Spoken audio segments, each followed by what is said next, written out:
Woman of destiny, you are not here by accident.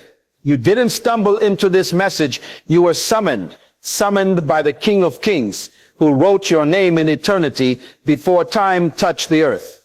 There is a cry within you that even you can't explain, a stirring that keeps you up at night, a whisper in your spirit that says, there is more. That's not your imagination. That's the echo of heaven calling you into divine alignment. You see these signs not because you are weak, but because you are marked. You feel unseen, but let me speak truth into your spirit. Heaven sees you. God has had his eye on you since the day you were formed in your mother's womb. The rejection you felt was not punishment, it was protection. The doors that slammed in your face were not denial. They were divine detours, redirecting you to your purpose. Your tears have not been wasted, not one. They have watered the soil of your future. God uses brokenness not to destroy you, but to rebuild you with eternal material. You've been called to more because you are made of more. That ache you feel when people gossip and you remain silent, that's not passivity, that's restraint. Born from maturity. That longing to love deeper even when others betray you, that's the fingerprint of God on your heart. That restlessness you feel in ordinary places, that's because your spirit was born to walk in extraordinary dimensions. You are not like them. Stop trying to fit in when you were born to be set apart. Sure, and carry a kingdom within you. And that kingdom does not shrink for culture, trends, or approval. You are not called to impress. You are called to impact.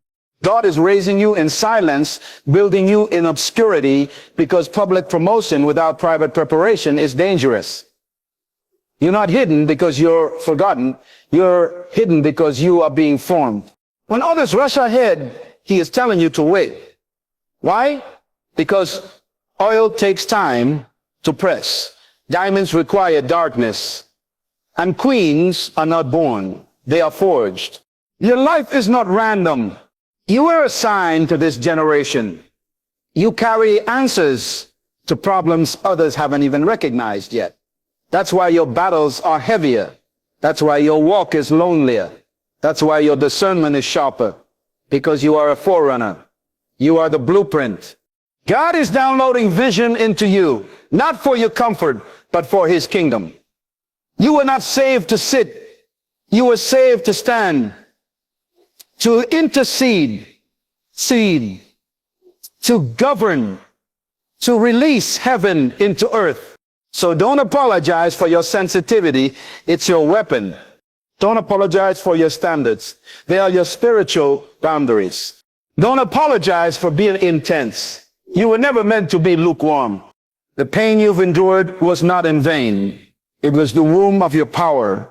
And now, yes, now God is awakening the warrior, the mother, the prophet, the intercessor, the builder, the vessel in you. This is your season of awakening. Don't go back to what was. Don't shrink to make others comfortable. Don't delay your obedience for the approval of people who were never sent to affirm you. There are moments in your life when you feel invisible, like you are standing in a crowded room, screaming in silence, yet no one hears you. You serve, you give, you love, and yet it seems like no one notices. You pray with tears, but the answers feel delayed. You carry burdens quietly. Show up faithfully and pour into others while your own cup feels empty. The sense of being unseen can make you question your worth, your role, even your calling. But let me tell you the truth. Heaven sees you. God is not blind to your sacrifices, your struggles, or your obedience when no one is watching. In fact, it is in those hidden places where God does his deepest work. When you feel unseen by people, you are being seen most clearly by the one who matters. God is watching how you respond when you're overlooked, how you carry yourself when there is no applause, how you continue to sow seeds even when there's no immediate harvest. That's where character is forged. That's where purity is refined. He is measuring your faithfulness in the shadows before he releases you into the light. You are not being ignored. You are being observed, recorded, and remembered in heaven's archives. In the kingdom, visibility doesn't equal value. Some of God's greatest vessels were shaped in silence. Joseph was favored in dreams, but forgotten in prison. David was anointed in private before crowned in public. The hidden seasons are not empty seasons. They are divine incubators. So when it feels like no one sees your effort, your love, your pain, understand this. God sees. He sees what they don't. He knows what you carry, and he's preparing to reveal what he has always seen in you. There is a depth to your compassion that defies logic. You feel what others dismiss. You weep over things most people walk past. You notice pain in silence, and you love even when it costs you. This is not weakness. It is divine sensitivity. God has placed within you a heart that mirrors his own, a heart that breaks for the broken, that intercedes for the forgotten, that forgives without being asked, and that keeps giving even after being wounded. The world doesn't understand this kind of compassion because it's not natural. It's spiritual. It's the kind of love that flows from a soul anchored in heaven's agenda. Your compassion has made you a safe place for others, even when you needed safety yourself. You've shown mercy where there should have been revenge. You've held back judgment when you had every right to release it. That is not emotional fragility, that is spiritual maturity. God has trusted you with this depth of compassion because he knows it is through your heart that he will heal others. You carry the oil of comfort, the balm of grace, the hands of restoration. But because of this, you often carry weight others never see. Many won't understand why you care so much. They'll call it being too emotional, too intense, or too soft. But heaven calls it chosen. You are wired this way because you are born to stand in the gap. Your tears are intercessions. Your hugs are ministry. Your presence is a healing space. What others call sensitivity, God calls strength under submission. Don't harden your heart to fit in. Don't mute your compassion to survive. God gave you this heart not to endure the world, but to transform it one act of divine love at a time. When doors begin to close all around you, it can feel like rejection. It can seem like failure. You question if you missed God's voice, if you made a wrong turn, or if you're being punished. But in the realm of the kingdom, closed doors are not the absence of God's presence. They are often the evidence of his protection. Every door that shuts is a conversation between heaven and your destiny. You may not hear the words, but you're living the answer. God is not shutting you out. He's shutting you in, into alignment, into clarity, into purpose. Closed doors are God's way of keeping you from settling for something beneath your assignment. When you try to hold on to something he's finished with, he will lovingly remove it, even if it breaks your heart. That relationship, that opportunity, that path you were pursuing, it looked promising, but God saw what you couldn't see. He saw the future. He saw the hidden motives. He saw the distractions. And in mercy, not anger, he closed the door. You must understand that divine restriction is not divine rejection. It is redirection. You are not losing opportunities. You are being refined for the right ones. God only shuts doors when the next season requires a different version of you. Sometimes things have to fall apart, so you stop relying on them and start relying on him. He is pruning your path, not to make life harder, but to make your life holy. When doors close, don't fight to reopen them. Don't chase what God has removed. Stand still. Worship. Listen. Trust. Because the door that is closing is not the end. It's the womb of your next beginning. And when the right door opens, you'll understand why every other one had to shut. There comes a time in your spiritual journey when shallow no longer satisfies. You sit in rooms full of noise, yet feel empty. You engage in conversations, but they leave you drained. Laughter surrounds you, but your spirit remains untouched. This is not arrogance or antisocial behavior. This is evidence that your spirit is evolving. You're no longer drawn to the surface because you've tasted the deep. God is calling you higher, and with that call comes a shift in appetite. You are losing interest in what once entertained you because your soul is craving what edifies you. You begin to notice that gossip grieves you. Small talk exhausts you. Pretending feels like betrayal.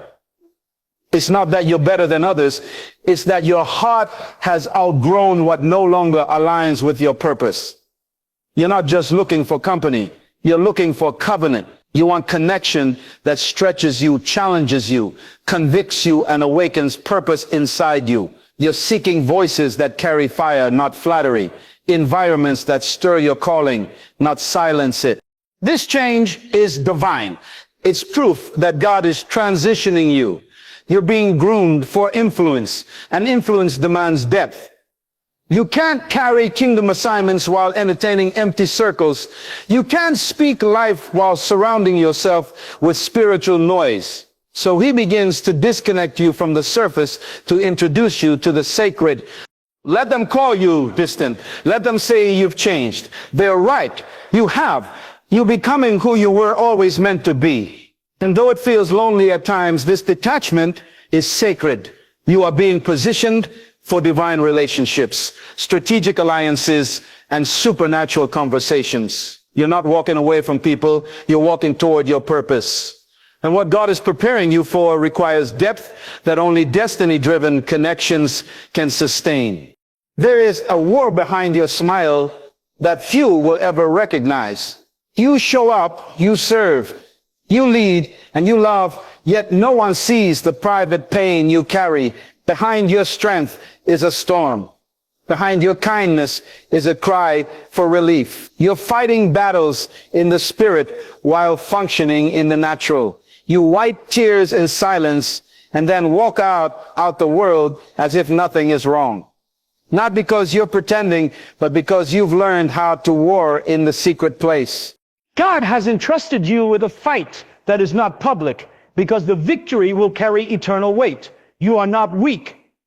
You are chosen. Chosen to break cycles. Chosen to confront generational patterns. Chosen to stand in the gap for others who do not yet have the strength to stand for themselves. That kind of battle is lonely. It's heavy. It's exhausting. But it's holy. Heaven sees what you're carrying. God sees the nights you cry and still pray. The mornings you wake up weary but still declare, God, I trust you. He sees how you battle depression, doubt, anxiety, fear, and still choose to walk by faith. That is not failure. That is faith in its rawest, most powerful form. Some battles were never meant to be shared. They were designed to birth something sacred between you and God. What you are fighting is not just for today. It's for your children, your children's children, and for every person connected to your purpose. You are not just surviving. You are advancing the kingdom in unseen ways.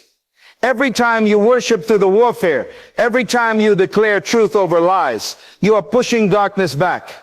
So don't let the silence fool you.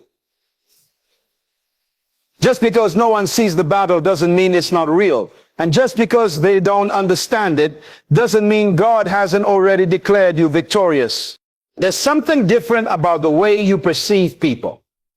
You don't just hear their words. You feel the weight behind them. You don't just see their actions. You discern their intentions. God has given you spiritual X-ray vision, not to judge, but to protect. You see through the masks, the performances, the polished exteriors. You recognize pain hidden behind pride, fear disguised as confidence, and manipulation cloaked in charm. This is not suspicion, it's discernment. And it's one of the most sacred yet burdensome gifts a person can carry. You often feel things before they manifest. You sense shifts in atmosphere that others ignore. You pick up on spiritual warfare in casual conversations. And because of this, you found it hard to connect with people who live only on the surface. You're not trying to be distant. You're simply walking in a depth they haven't encountered yet.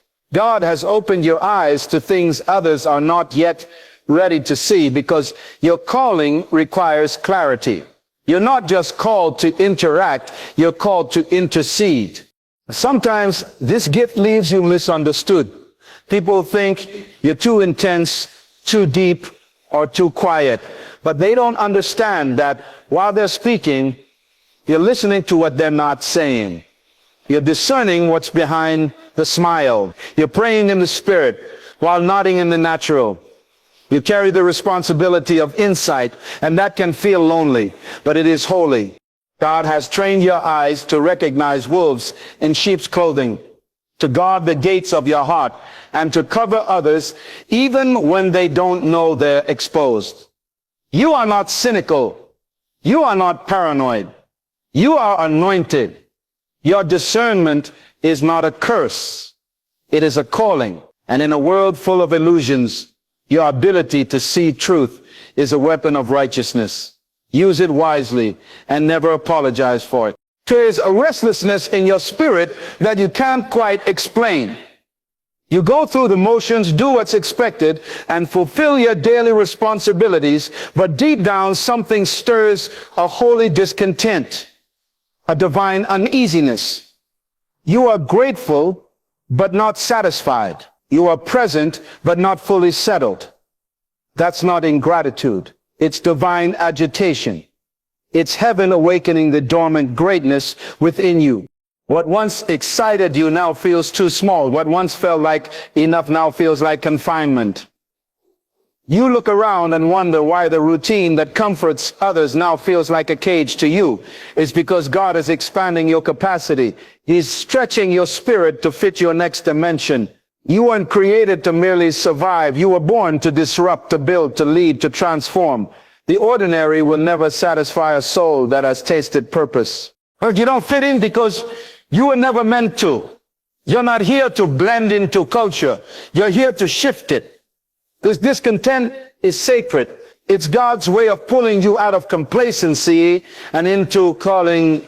The tension you feel is the sound of destiny knocking. The frustration is not the enemy. It's the evidence that you're ready for more.